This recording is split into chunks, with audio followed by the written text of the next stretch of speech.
Farmers welcome back to my channel. All of you good morning friends. ఈ video ద్వారా Anantapuram tomato market యొక్క prices information ఇప్పటి వరకు జరిగిన ఆక్షన్ ప్రకారం తెలియచేస్తున్నానండి. సో ముందుగా ఈరోజు డేట్ వచ్చేసి 17వ తేదీ అండ్ డిసెంబర్ నెల 2024 సంవత్సరం.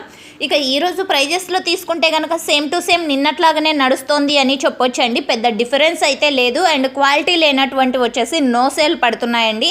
ఇది మాత్రం ఫార్మర్స్ అన్న వాళ్ళు గమనించగలరు. అంటే ఫస్ట్ క్వాలిటీ సెకండ్ క్వాలిటీ వెళ్ళినట్లు సో మిగతా క్వాలిటీలు అయితే వెళ్ళడం లేదు. గోళీలు మచ్చలు కొన్ని బాక్సులే కదా అండ్ కొంచెం ప్రైజ్ అన్నా వెళ్తాయి అని తెచ్చే వాళ్ళకు వచ్చేసి తెలియచేసేది ఏమంటే అవి వెళ్ళడం లేదండి. ఫార్మర్స్ అన్న వాళ్ళు గమనించగలరు. అండ్ ఈరోజు సూపర్ టాప్ విషయానికి వస్తే కనుక 100 రూపాయల నుంచి 180 రూపాయల వరకు ఒక్కొక్క మండిలో ఒక్కొక్క సూపర్ టాప్ అండి. 120 ఒక మండి, 140 ఒక మండి, 160 ఒక మండి, 180 ఒక మండి. సో ఈ విధంగా 180 టాప్ రేట్లు అన్ని మండీల్లోనూ వెళ్ళలేదు. ఇది కూడా గమనించగలరు. అండ్ యావరేజ్ తీసుకుంటే గనక 40 రూపాయల నుంచి 120 రూపాయల వరకు యావరేజ్ ప్రైజెస్ అనంతపురంలో ఇప్పటి వరకు